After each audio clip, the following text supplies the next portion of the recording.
আসসালামু আলাইকুম সবাইকে স্বাগত জানাচ্ছি আমার চ্যানেল গ্রাফিক্স ইমপ্যাক্টে।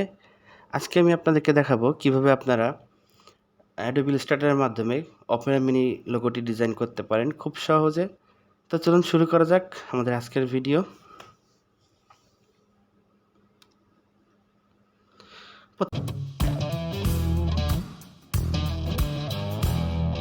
প্রথমে আমরা ইলিপস টুলটি সিলেক্ট করে নেব এবং এখান থেকে ফিল কালারটিকে বন্ধ করে দেব। আমরা অল্ট এবং শিফট বাটন একসাথে প্রেস করে এরকম একটি সার্কেল আঁকবো। সার্কেলটা একটু ছোট করে নেব। ওকে, এরপর উপরে যে অপশন দেখতে পাচ্ছেন এডিট, এখান থেকে এডিটে যেয়ে কপি পেস্ট ইন ফ্রন্ট। এবার আমরা শিফট এবং অল বাটন একসাথে প্রেস করে এই সার্কেলটা একটু ছোট করে দিব।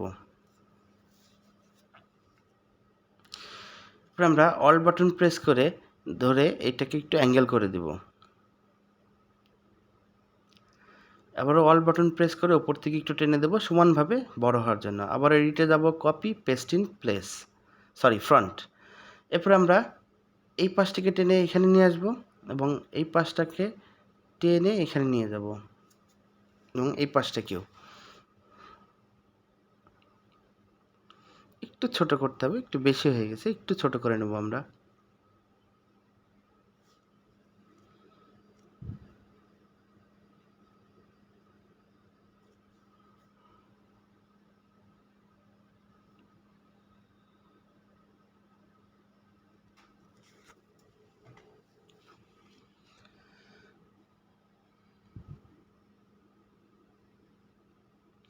আমরা টোটালটাকে সিলেক্ট করে নেব এবং শেপ বিল্ডার টুল থেকে এখানে একটা ক্লিক করব, এখানে একটা ক্লিক করব এবং মাঝখানে এসে অল বাটন প্রেস করে একটা ক্লিক করব এবং এখান থেকেও অল বাটন প্রেস করে বাড়তি অংশটুকু আমরা কেটে দিব।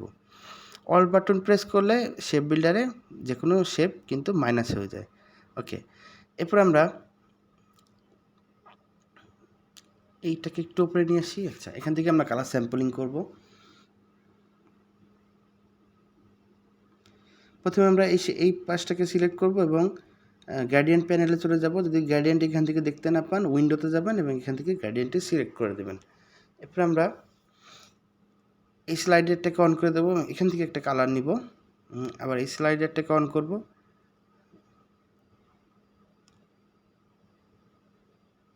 স্লাইডারটি একটু সরাই,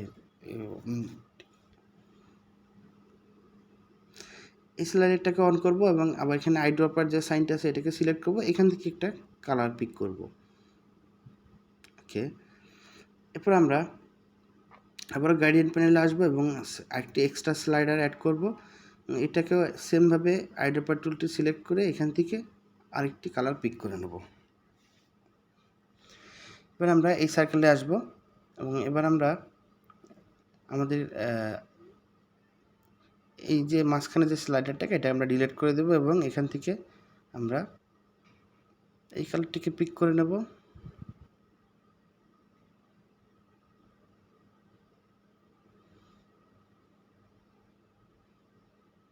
এবং ডান পাশের স্লাইডারটাকে আমরা একটু নিচ থেকে কালার পিক করব। ওকে,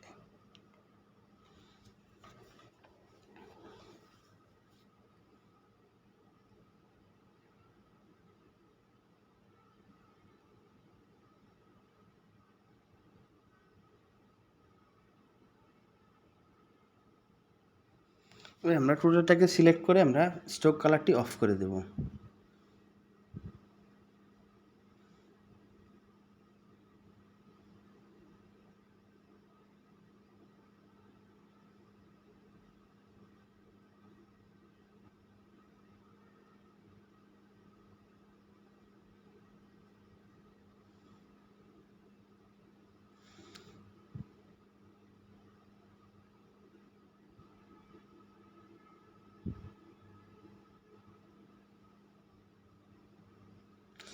আমাদের এখন আর এই লোগোটার প্রয়োজন নেই, আমরা এটাকে ডিলিট করে দিব।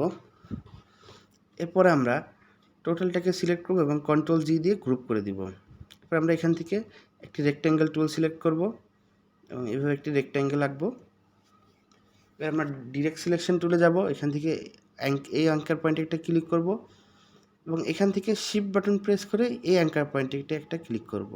এবং মাঝখান থেকে এটাকে এভাবে টান দিয়ে একটা শেপে নিয়ে আসবো। এটার আমরা একটা কালার দিয়ে দিব।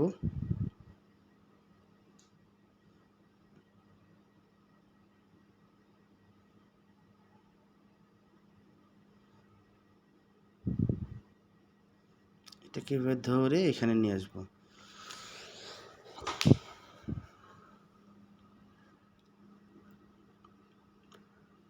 এরপরে আমরা টাইপ টুলে চলে যাব। এখান থেকে দেখতে পাচ্ছেন টি টাইপ টুল। এরপরে আমরা এভাবে লিখবো MINI মিনি। এবার আমরা এটাকে একটু বড় করে দিব। উপরে যে অপশন দেখতে পাচ্ছেন টাইপ, অবজেক্টের পরে টাইপ, এখান থেকে আমরা ক্রিয়েট আউটলাইন করে দিব। আমরা একটা কালার দিয়ে দেবো, হোয়াইট কালার দিয়ে দিব। ওকে, এটাকে আমরা একবার ধরে এখানে নিয়ে আসবো। ওকে, টোটালটাকে আমরা একটা গ্রুপ করে নেব কন্ট্রোল জি দিয়ে। এটা সিলেক্ট করার পরে কন্ট্রোল জি প্রেস করে গ্রুপ করে নিব। আমরা একটু জুম আউট করে নেব এবং আবার রেক্ট্যাঙ্গেল টুলটা সিলেক্ট করে নেব এবং পুরো আর্টবোর্ড বরাবর আমরা একটি রেক্ট্যাঙ্গেল আঁকবো। এরপর আমরা এটাকে ব্ল্যাক কালার দিয়ে ফিল করে দিব। মাউসের রাইট বাটন ক্লিক করব এবং অ্যারেঞ্জ সেন্টেড ব্যাক। ওকে, এরপর আমরা আমাদের লোগোটা কিন্তু ঠিক মাঝখানে নেই, আমরা লোগোটাকে মাঝখানে নিয়ে আসবো। তো আমরা টোটালটাকে সিলেক্ট করব এবং এখান থেকে অ্যালাইনে যাব। যদি আপনারা অ্যালাইন এখান থেকে খুঁজে না পান তাহলে উইন্ডোতে যাবেন এবং এখান থেকে আপনারা অ্যালাইন পেয়ে যাবেন। আমরা ব্যাকগ্রাউন্ডের ঠিক উপরে ক্লিক করব এবং হরিজন্টালি এবং ভার্টিক্যালি দুই দিক দিয়ে অ্যালাইন সেন্টারে ক্লিক করে দিব। এখন কিন্তু আমাদের লোগোটি একদম মাঝখানে কিন্তু সিলেক্ট হয়ে গেছে। তো এই ছিল আমাদের অপেরা মিনি লোগো। আমরা আমরা নেক্সট ক্লাসে দেখব, নেক্সট আমাদের যে ভিডিওতে দেখব সিলেকশন টুল এবং ডিরেক্ট সিলেকশন টুলের যে কাজটি আছে এটা আমরা দেখব। তো সেটা সেজন্য আপনাদেরকে কি করতে হবে, যদি আপনারা ইন্টারেস্টেড হন দেখার জন্য, তাহলে আপনারা আমার চ্যানেলটিকে সাবস্ক্রাইব করে রেখে দিবেন, তাহলে আপনারা ওই ভিডিওগুলো পেয়ে যাবেন। এবং আমরা এখন এটাকে একটু সাইজ করে নেব।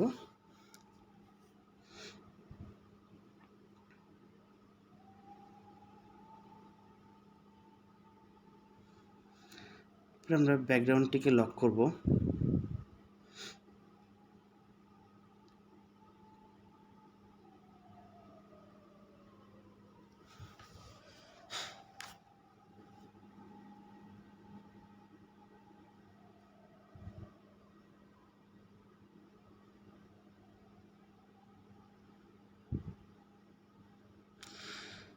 আপনারা যতগুলো টুল বাম পাশে দেখতে পাচ্ছেন এবং ডান পাশে যে অপশানগুলো আছে এগুলো সবই আমরা একে একে দেখব। আগামী পর্বে আমরা দেখব ডিরেক্ট সিলেকশন টুল এবং সিলেকশন টুলের কাজগুলা। তো আশা করি সবাই আমার সাথেই থাকবেন। তো আজকের মতো আমি ভিডিও শেষ করছি। সবাই ভালো থাকবেন। আল্লাহ হাফেজ।